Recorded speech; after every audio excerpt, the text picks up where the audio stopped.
Как бы банально это ни звучало, это жизнь.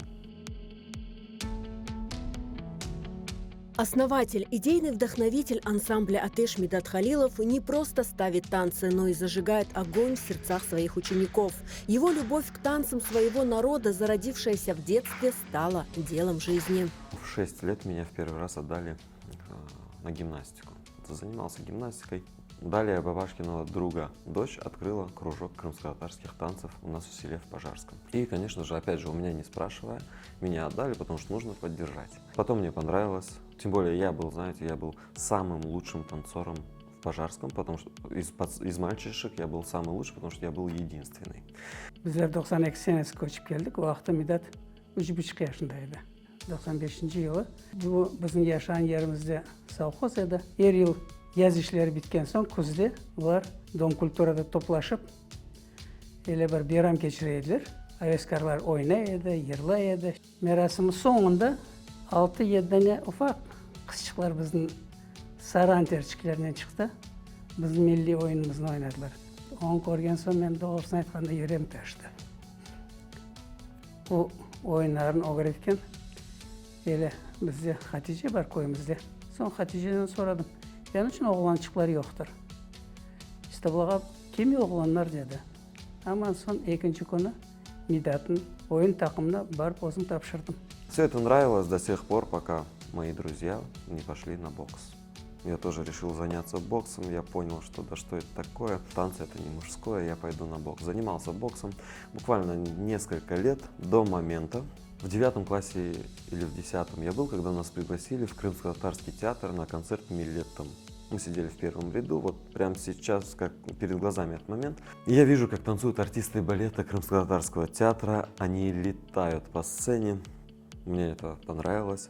И в этот же момент моя сестра говорит мне: ну вот видишь, Медат, а если бы ты не бросил танцы, ты мог бы стать профессиональным танцором и танцевать также на этой сцене.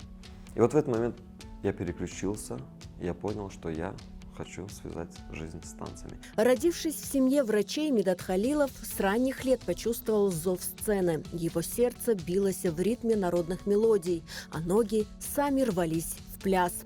Этот внутренний огонь, эта неуемная энергия и любовь к танцу стали его путеводной звездой. Он выбрал путь, который удивил его близких, но который, как оказалось, был ему предначертан. Сначала был протест. Мы отговаривали, особенно я.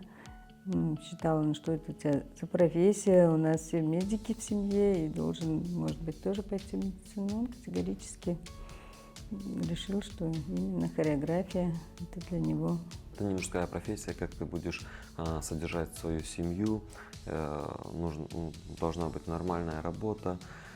Вот. Вы знаете, никогда в жизни не думал о том, чтобы заработать за счет этого. Никогда не думал о деньгах. Всегда делал, потому что это нравится. Ну и Аллаха шукур, занимаюсь любимой работой, получаю удовольствие и могу прокормить семью.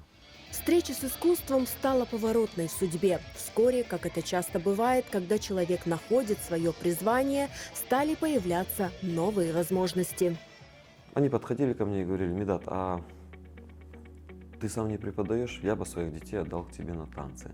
Был один такой случай, второй, третий. Я задумался, я начал вести список тех, кто привел бы ко мне своих детей. Далее один из моих друзей приезжает с Москвы со своими детьми и хочет, чтобы его дети, пока находятся в Крыму, научились крымско-татарским танцам. Я занимаюсь с детьми на дому, и снова мне предложение: Медат, ну у тебя хорошо получается, мы можем тебе помочь, если нужно, что тебе нужно, давайте открой школу танцев. У меня очередной звоночек о том, что все-таки, наверное, нужно попробовать. Таким образом, я рискую, я пробую, я собираю афишу, выкладываем, и в надежде, что вот к молодому, неизвестному на тот момент мальчишке кто-то отдаст своих детей. На первое занятие пришло 25 человек. Так, в 2016 году родилось детище Медата Халилова. С тех пор Атеш вырос из небольшой студии в большой ансамбль с 11 филиалами по всему Крыму. Для Медата Халилова это не просто работа, это миссия – сохранить и приумножить танцевальное наследие. Часто задают вопрос, что передает танцор за счет характера в крымско-татарском танце. Если мы возьмем танцы, которые были и до депортации, во время проживания в местах депортации, после возвращения в Крым, характер у